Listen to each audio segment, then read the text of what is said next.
BJP అగ్రనేత కేంద్ర హోంశాఖ మంత్రి అమిత్ షా తెలంగాణలో పర్యటించనున్నారు. ఈ మేరకు Amit Shah Telangana tour schedule fix అయింది. వచ్చే నెల 4వ తేదీన అమిత్ షా తెలంగాణకు రానున్నారు.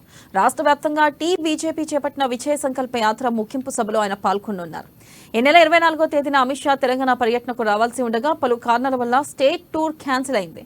దీంతో మార్చి 4న ఆయన తెలంగాణకు రానున్నారు. కాగా తెలంగాణలో బీజేపీ 10 ఎంపీ సీట్లు గెలవాలని టార్గెట్ పెట్టుకుంది. ఇందులో భాగంగా రాష్ట్ర వ్యాప్తంగా విజయ సంకల్ప యాత్ర చేపట్టింది.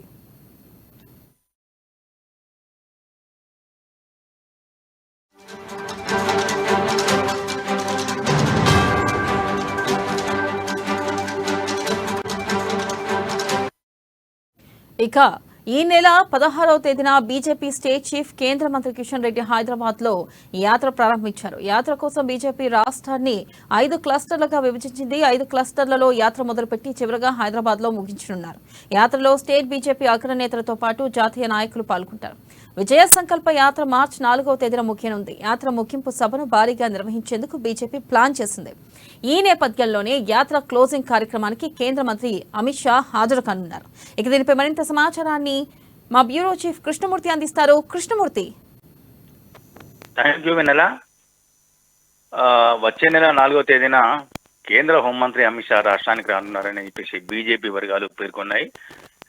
ఈ నెల 24వ తేదీన అమిత్ షా పర్యటన ఉంది, కానీ చివరి నిమిషంలో మరోసారి రద్దయింది. దీంతో అంటే ఈ బీజేపీ ఏదైతే రాష్ట్రంలోని 17 లోక్సభ స్థానాల పరిధిలోని 5 క్లస్టర్లుగా విధించుకొని విజయ సంకల్ప యాత్రలు 5 రథయాత్రలను ప్రారంభించిందో, ఈ యాత్రలు ఇప్పుడు ఉధృతంగా కొనసాగుతున్నాయి రాష్ట్ర వ్యాప్తంగా ఆయా ప్రాంతాల్లో. ఇందులో కేంద్ర మంత్రులతో పాటు జాతీయ నాయకులు, పార్టీ రాష్ట్ర నాయకులు, మిగతా వారు పాల్గొంటూ ఉన్నారు. ఈ కార్యక్రమంలో నరేంద్ర మోడీ 10 సంవత్సరాల పాలన జరిగినటువంటి అభివృద్ధితో పాటు రాబోయే కాలంలో చేపట్టేటువంటి కార్యక్రమాలు, రాష్ట్రంలో గతంలో బీఆర్ఎస్ ప్రభుత్వం, ప్రస్తుతం కాంగ్రెస్ పార్టీ అనుసరిస్తున్న విధానాలను ఎండగట్టడంలో బీజేపీ నాయకులు కొంత సఫలమయ్యారని చెప్పొచ్చు.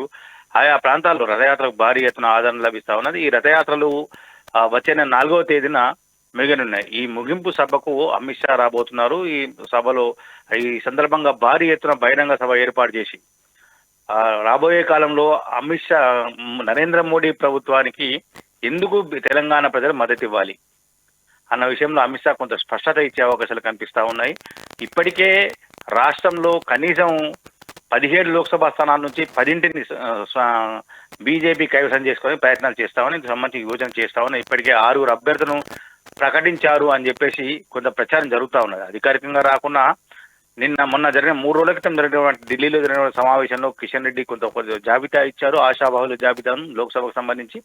ఆ జాబితాలో నుంచి 6గురిని ఎంపిక చేశారు. అంటే సిట్టింగ్లలో 3 ఎంపీలకు సీట్లు ఖాయమైనప్పటికీ ఆదిలాబాద్ ఎంపీ సోయం బాబురావు విషయంలో ఇంకా పార్టీ స్పష్టత రాలేదని చెప్పేసి తెలుస్తా ఉన్నది. అదేవిధంగా చేవేళ్లకు సంబంధించి కొండా విశ్వేశ్వరరెడ్డి, భువనగిరికి సంబంధించి బూర నరసయ్య గౌడ్, అంటే ఇట్లా మొత్తంగా 6 మంది క్యాండిడేట్లను 6 క్యాండిడేట్లను బీజేపీ ప్రకటించిందని చెప్పేసి ప్రచారం జరుగుతూ ఉన్నది. ఈ నేపథ్యంలో అంటే ఒకవైపు క్యాండిడేట్లను ప్రకటిస్తూనే, మరోవైపు రథయాత్ర నిర్వహిస్తూనే, ఇంకోవైపు అమిత్ షా రావడం అనేది రాష్ట్రంలో బీజేపీ ప్రచారాన్ని హోరెత్తించాలి. పార్టీ కార్యకర్తలు శ్రేణుల్లో ప్రస్తుతం ఉన్నటువంటి జోష్ను ఏమాత్రం తగ్గకుండా ఎన్నికల వరకు ఇదే టెంపో కొనసాగించాలి అనే ఉద్దేశంతో ఉన్నట్టుగా బీజేపీ స్పష్టమవుతా ఉన్నది. అంటే అమిత్ షాతో పాటు అంతకన్నా ముందు నరేంద్ర మోడీ కూడా రాష్ట్రాన్ని రాబోతున్నారని ప్రకటించారు, కానీ చివరి క్షణం రద్దయింది. ఇప్పుడు ఈరోజు నరేంద్ర మోడీ వర్చువల్గా కొన్ని రైల్వే ప్రాజెక్టులకు శంకుస్థాపనను, ప్రారంభోత్సవాలు చేయబోతున్నారు. ఈ కార్యక్రమాన్ని కూడా బీజేపీ ప్రతిష్టాత్మకంగా తీసుకుని ఆయా ప్రాంతాల్లో ప్రజలను సమీకరించి ఆయా రైల్వే స్టేషన్లని ప్రధానమంత్రి ఇచ్చే సందేశాన్ని వినేందుకు కూడా బీజేపీ అంటే అంది వచ్చే ప్రతి అవకాశాన్ని, ఎన్నికల సమయంలో అంది వచ్చే ప్రతి అవకాశాన్ని బీజేపీ సక్రమంగా వినియోగించుకునే ప్రయత్నాలు చేస్తామని ఒక యోజనాబద్ధంగా వెళ్తున్న నేపథ్యంలో అమిత్ షా రాష్ట్రానికి రావడము రాష్ట్ర శ్రేణుల్లో మరింత ఉత్సాహాన్ని నింపుతుందని చెప్పేసి బీజేపీ భావిస్తామని, అమిత్ షా టార్గెట్ ఏదైతే ఉందో కనీసం 10 లోక్సభ స్థానాలు సాధించాలి అని టార్గెట్ విధించారు. కనీసం 35% ఓట్లను దక్కించుకోవాలని చెప్పేసి అమిత్ షా అసెంబ్లీ ఎన్నికలు అయిన వెంటనే ప్రకటించారు. అసెంబ్లీ ఎన్నికల్లో కేవలం 8 మంది ఎమ్మెల్యే గెలిచినప్పటికీ ఏమాత్రం నిరుత్సాహపడద్దు, మనకు మంచి భవిష్యత్తు ఉంటుంది తెలంగాణలో అని చెప్పేసి అమిత్ షా పార్టీ శ్రేణులను నాయకులను ప్రోత్సహించారు. అదే స్థాయిలో ఇప్పుడు కూడా ప్రోత్సహిస్తారు. రాబోయే కాలంలో లోక్సభ ఎన్నికల్లో కనీసం 10 పార్లమెంట్ స్థానం దక్కించుకునేందుకు రేపు అమిత్ షా సభ 4వ తేదీన జరిగేటువంటి అమిత్ షా సభ ఉపయోగపడుతుందని బీజేపీ భావిస్తామని, అందుకు సంబంధించి బీజేపీ నాయకులు ఏర్పాట్లను కూడా ఘనంగా చేస్తా ఉన్నారు. వినాల అయితే కృష్ణమూర్తి చూసుకున్నట్టయితే కాంగ్రెస్ కూడా 17 స్థానాలకి మేము 15 ఎంపీ సీట్లు సాధిస్తాం ఖచ్చితంగా అని ఒక పక్క చెప్తుంది, మరోపక్క బీజేపీ కూడా 10 ఎంపీ సీట్లు సాధిస్తామంటుంది. ఈ నేపథ్యంలో ఇటు తెలంగాణలో ఇటు ఎంపీ సీట్ల విషయంలో అంటే లోక్సభ ఎన్నికల నేపథ్యంలో ఇటు కాంగ్రెస్ వర్సెస్ బీజేపీ అనేటట్టే హోరాహోరీ పోటీ ఉండనుందంటారా? ఖచ్చితంగా ఇది ఇప్పుడు ముఖాముఖి పోటీయే చాలా చోట్ల ఉండే అవకాశం ఉంది. వాస్తవానికి బీఆర్ఎస్ బీజేపీ ఒకటని చెప్పేసి కాంగ్రెస్ పార్టీ ప్రచారం చేస్తా ఉన్నది. అది తప్పు అని చెప్పేసి ఇటు కిషన్ రెడ్డి, బండి సంజయ్తో పాటు జాతీయ నాయకులు కూడా కొంత స్పష్టత ఇచ్చేందుకు ప్రయత్నాలు చేస్తూ ఉన్నారు. ఈ నేపథ్యంలో బీఆర్ఎస్ కూడా కొంత చితికిల పడిపోయింది. మొన్నటి ఎన్నికల్లో ఓటమి తర్వాత పార్టీ నాయకుడు కొంత అనారోగ్యానికి గురి కావడము, తర్వాత శ్రేణులు కూడా పక్కదోలు పట్టడము. నిన్నటికి ఒక ఎంపీ సిట్టింగ్ ఎంపీ మొన్న ఒక సిట్టింగ్ ఎంపీ కాంగ్రెస్లోకి చంపారు, మరో ఎంపీ నేను పార్టీని విడిచిన పార్టీతో నాకు సంబంధం లేదు తెగరింపులు చేసుకున్నా అని చెప్పేసి ప్రకటించారు నాగర్ కర్నూలు ఎంపీ రాములు గారు. అంటే ఈ రకంగా రోజుకో నేత పార్టీని వీడడం చూస్తూ ఉంటే బీఆర్ఎస్ రాబోయే కాలంలో కొంత గడ్డు పరిస్థితి ఎదుర్కొనే అవకాశం ఉంది.